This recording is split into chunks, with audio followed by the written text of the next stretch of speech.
First, I would say, hi, Nat. How are you? You look good. Leave the skinny jeans right now. Just give them away. It's fine.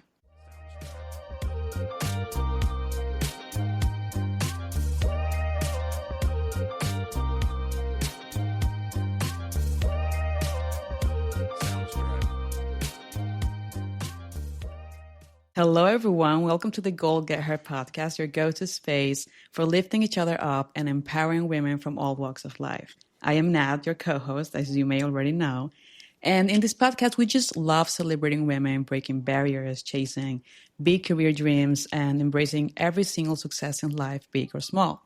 Today, I'm very excited for this conversation because Grace and I will be diving into the big question of how to find your place in the workspace, the workforce, coming out of college. And before we start the conversation, I'm going to pass it off to my wonderful co-host, Grace.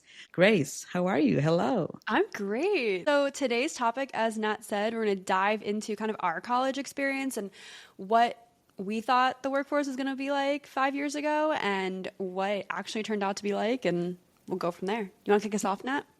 Yeah, so I went to college here in Mexico. I hold a bachelor's degree in communications and entertainment. So basically, the program was about turning creativity into business. So it was just understanding how these industries such as music, film, theater, or publishing, radio, even sports, video games, how these enterprises worked, right?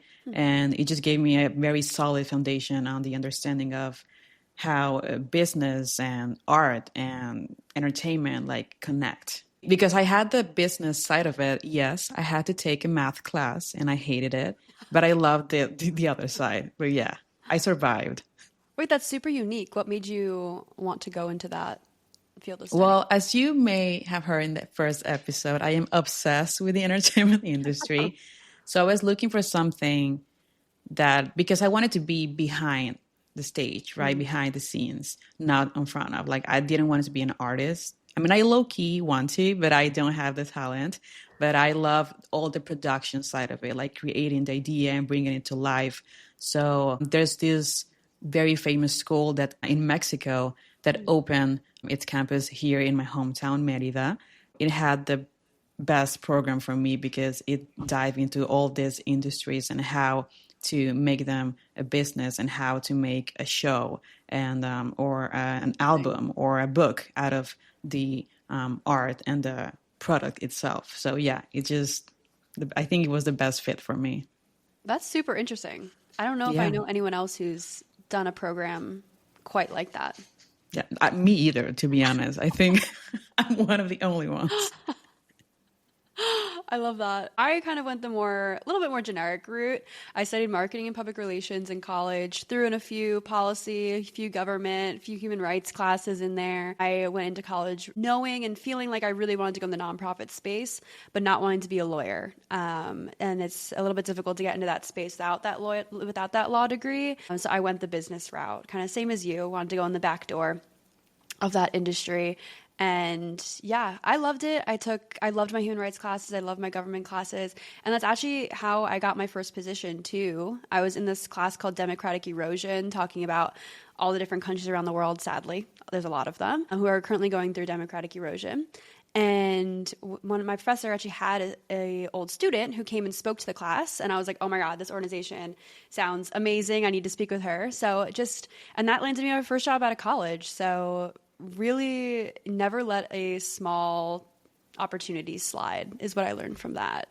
Absolutely. Yeah. I love, I never thought I was going to be able to merge and blend like me wanting to help others and art and entertainment or the digital world. For me, it was just not a possibility. It was like you either choose A or B. And I never thought as nonprofits as an option because in my mind, there were like lawyers or activists, but not like marketing or comms, which is nonsense. Of course, they need all these people on these teams, but I just never thought of them as an option because I think I don't have anyone around me in that field. So it wasn't a possibility for me, but it exists. So that's cool. Yeah, definitely. How did you find your current job? So it was my last semester in college, and my only subject was to have an internship, and I needed to like write a Mm. paperwork like at the end of it.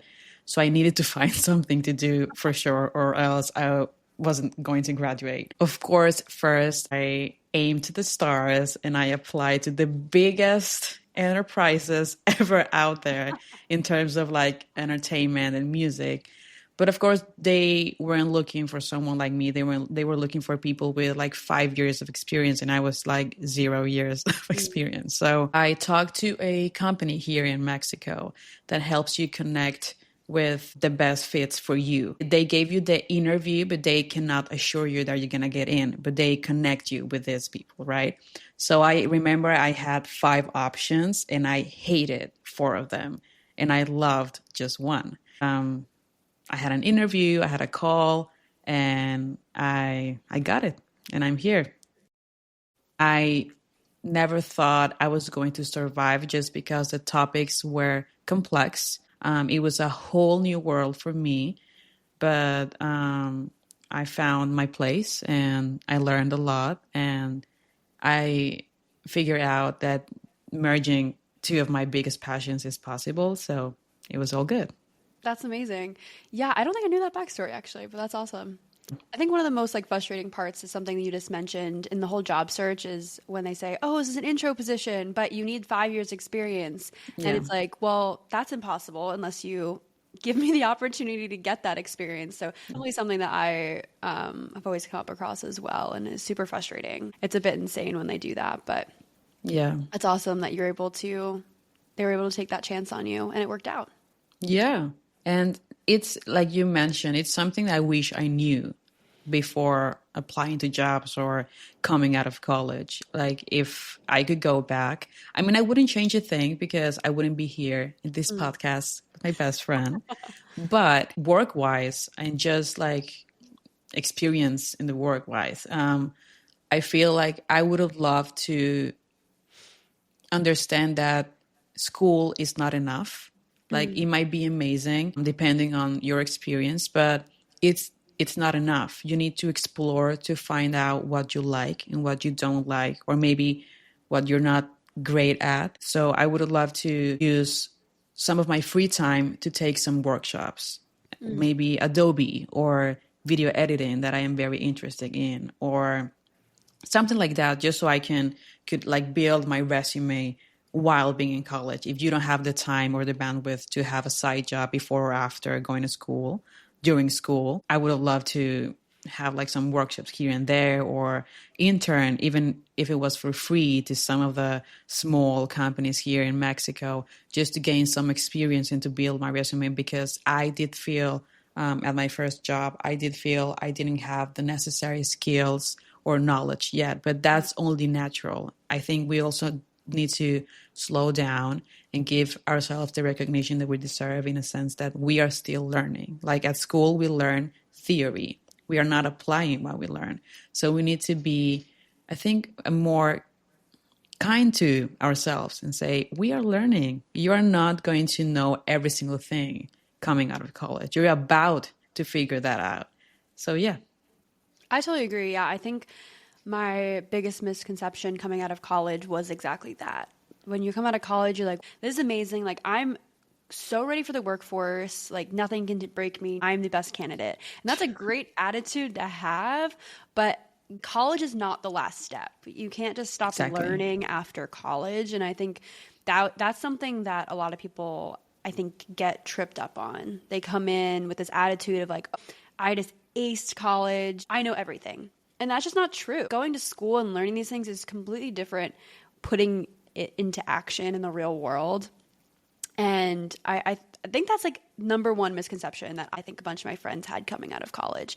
And just Hmm. knowing that now that I'm 4 years in, you have to keep learning. The amount of courses I've taken the past 4 years to stay up to date with everything changes. 4 years Yeah. ago might not sound like a lot of time, but that is a long time in the workforce. Yeah. So things change, especially in today's media environment and with technology evolving all the time. You just have Platforms. platforms evolving all the time. You have to be up to date on everything. Yeah. So that is my number one misconception for college kids coming out of school. Just never stop learning. Never think that you know everything because you probably don't. Which I think this is a great moment to ask you, Grace, what would you tell your 21/22-year-old self? That's a great question. Probably just be yourself. I know I just got done saying that, you think you know everything, we probably don't, but at the same time, just being yourself in the workforce, I think is number one. You can't do anything without being yourself. No one's going to want to work with you if you're faking your attitude and faking your personality. You just be yourself. And if the organization that you're working for doesn't really value everything that you bring to the table, then you know what? It's probably not the right spot for you, no matter how perfect it might feel in the beginning. Yeah, I Yeah. love that. I Yeah. agree. What about you? What would you tell your 21, 22-year-old self? That's a very deep question. I think at first I would say, "Hi, Nat. How are you? You look good. Leave the skinny jeans right now. Just give them away. It's fine." But then I would say, I think same, like be yourself, but also trust yourself because you are here or there. And everything that will happen to you and is happening to you is because of you, of your work, of your decisions. So trust yourself, give yourself that amazing recognition, and also understand that the dream job and the dream role is not a destination, is what you build along the way. And you're going to make them the dream role, but you need to make it. I think it's a daily basis task to, like what you said, continue to learn, continue to grow, flourish into that role, and you're gonna make it a dream job. You're gonna find out that, oh wait, I actually like this. Oh, I'm learning this and that, or I'm actually good at this. I am not that good at that, so I'm gonna improve that side. So I think if you are constantly focusing on reaching a specific point, you're gonna lose everything along the way. So just make it the best dream job and the dream role every single day, and you're going to enjoy it. And also have fun. Don't be so tense. It's going to be fine. You're doing great. I promise big things are coming. I'm going to cry. No, I'm just kidding. No, but yeah, just be yourself and build the dream job and dream role every single day. And you're going to enjoy it, every second of it. I love that. Yeah, I think if I could add one more thing to it would be self-care, and I think that's something that we're going to hit upon a lot in this podcast over the next few months. When I started in the workforce, when my 22-year-old self started in the workforce, I thought I had to put in 12, 13 hours a day into this job, and at the end of the day, you don't. Because if you burn out and you don't have that work life balance, then you can't come in the next day and work your hardest and be your best and be yourself. So I think if I was to give one more tip to my 22-year-old self starting out, it would really be yes, the dedication and the long hours are important when needed. But at the same time, actually working smart, prioritizing your work-life balance, working on your relationships can be much more important than the 13-hour day you put in. You come in the next day at 8 and you're tired because you didn't get home until 10. So it's just a constant cycle. And I say that knowing that some positions and some careers out there, you don't have a choice. And that is also fine. And if you need to put in 2 years of long ass hours, then you do that Yeah. and you reach your goal. But at the same time, making time for yourself outside of the office is just as important. Yeah, and you're gonna see the impact of like taking care of yourself in the Mhm. products that you build. Like you're gonna be like, Exactly. this is actually better because I had some rest, because I connected with my peers and my loved ones, which actually remind me of one of the questions you made me in the first interview. that probably was the birth of this podcast from Graceful Media. You asked me what advice I would give to people in the marketing world, like starting in this field. And I said exactly what you just said. Like, you might think because you're working on marketing or social media or communications that you need to be connected to your mobile device or your laptop at all times. I think my biggest advice is to disconnect, and you'll find inspiration on a walk, talking to your friend, watching a movie, reading a book. So I think the best thing we can do right now with all this technology is to actually disconnect and connect with human beings. Totally. Yeah. Totally. Your first year in the human rights space, were you like, okay, I'm going to be in the human rights space forever. This is amazing. Like, is that, or do you see yourself switching over in the future and transitioning into a different type of role? You know, I've never been a nostalgic person. Well, I am nostalgic when it comes to films and musical theater. Like, I rewatch a 1984 movie 100 times. But when it comes to real life, I am not nostalgic about the past, and I don't get nervous about the future. I don't think about it. So I might not have an answer. That's a good characteristic, though. Yeah, I don't. And I'm very grateful for that, because I think some people can get very anxious thinking about the future or remembering the past. And I am just very grateful about my past. And I am very, very much into the present. I always say this, and people don't believe me, and I hope you guys do. But my favorite day is today. Every single time. If you ask me tomorrow, I'm going to be like, no, it's today. I And love if you that. asked me yesterday, I was going to be like, it's today. Today. Yeah, even if it's a harsh day, or it wasn't very much fun, or all I did was work and sleep and eat, it's still my favorite day because it's today. I don't know. It sounds super cheesy, but it's true. So at the moment, I am very happy, very grateful. I'm learning, I'm growing. So I don't, like, if you ask me, I don't mind staying in the same field forever, but I'm also, I don't know.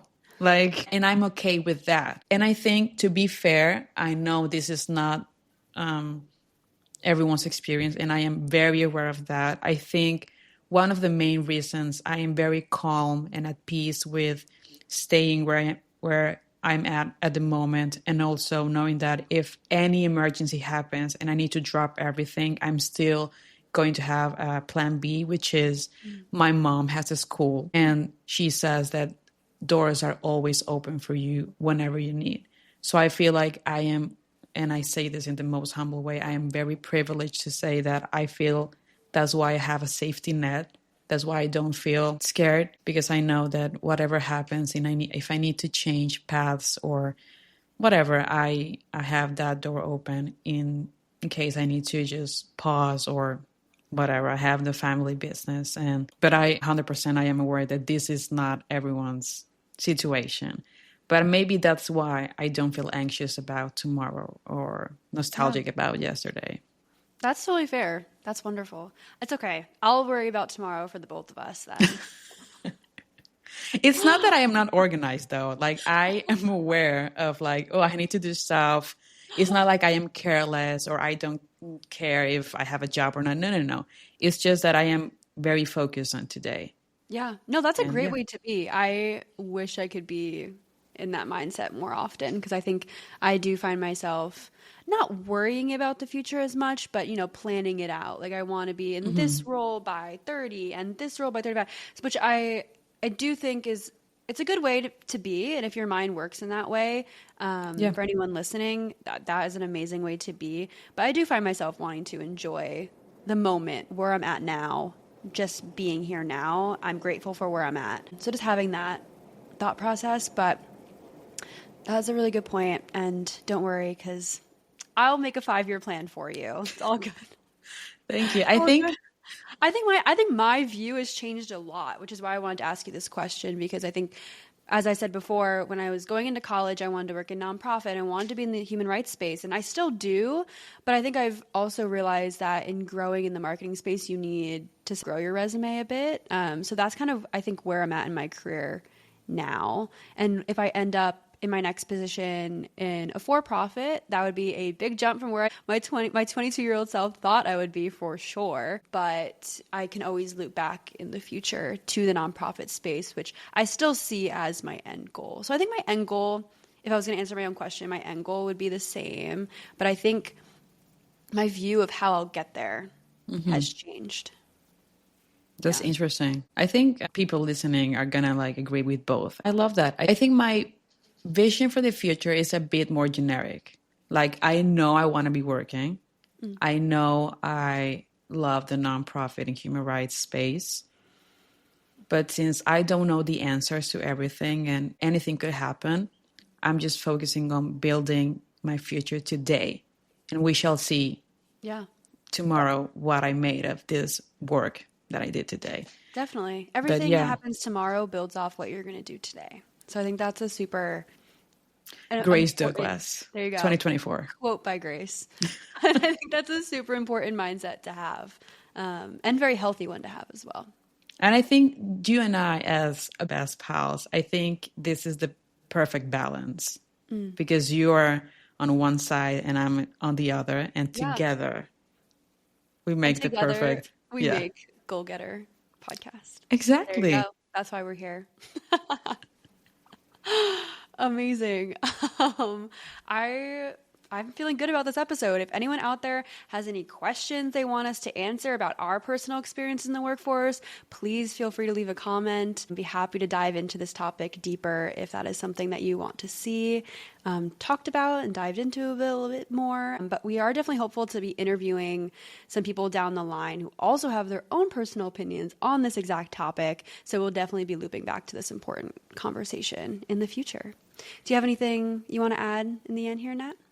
I want to add that I'm very thankful for you. And I am so excited that this is our second episode. I cannot wait for all of you guys to listen to the rest. And yeah, thank you for tuning in. Amazing. Yeah, so whether if you're here to find motivation or learn new strategies or just be a part of a community that's uplifting and supporting one another as a community of women, you are in the right place. So please subscribe, like, comment, all those good things. You can find us at Goal Getter Podcast on Instagram and TikTok. That is at Goal Getter Podcast on Instagram and TikTok. And we will see you next week.